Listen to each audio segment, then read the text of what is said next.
ভোটের দিন এখনো পর্যন্ত ঘোষণা হয়নি, কিন্তু তার আগেই প্রচার শুরু করে দিয়েছে দুই দলই। বালুরঘাটে প্রচার শুরু করলেন সুকান্ত মজুমদার।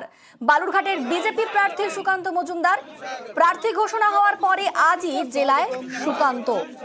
বালুরঘাট স্টেশনে নেমেই প্রচার শুরু করলেন সুকান্ত মজুমদার। বালুরঘাট স্টেশন থেকে বাইক র্যালি সুকান্ত।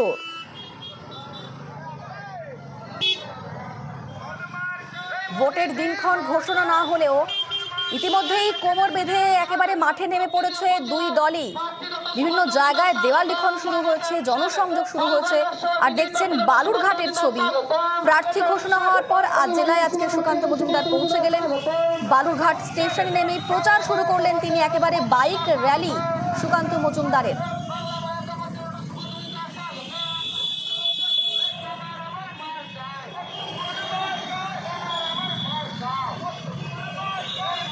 সুকান্ত মজুমদারের বাইক র্যালির ছবি আপনারা দেখছেন। জনসংযোগও সারছেন তিনি, পায়ে হেঁটে সাধারণ মানুষের সঙ্গে কথা বলছেন, জনসংযোগ সারছেন হেঁটে। মন্দিরে পুজো দিয়েছেন সুকান্ত মজুমদার। বালুরঘাটের বিজেপি প্রার্থী সুকান্ত মজুমদার।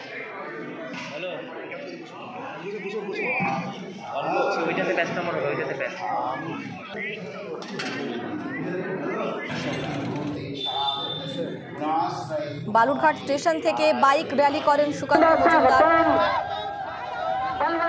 হেঁটে জনসংযোগ সারেন, মানুষদের সঙ্গে কথা বলেন, তারপর মন্দিরে পুজো দেন।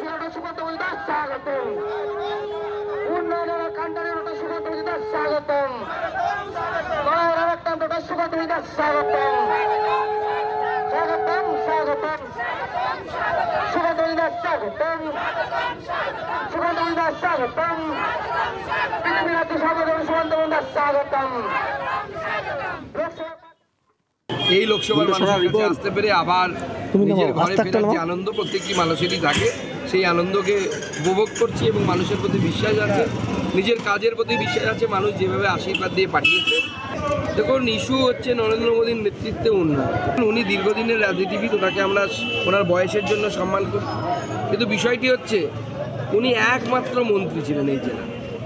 তাকে সরানোর কোনো মানেই ছিল না। তো জেলাকে বোকা বানানো, জেলার ক্ষতি করা, তারপর আবার হেরে আমি পাঠিয়ে দেবো, অসুবিধা নেই, তারপরে আবার মন্ত্রী বানাবে। কিন্তু এই বৃদ্ধ বয়সে ওনাকে হারানোর কোনো দরকার ছিল কি? কোনো দরকার ছিল না।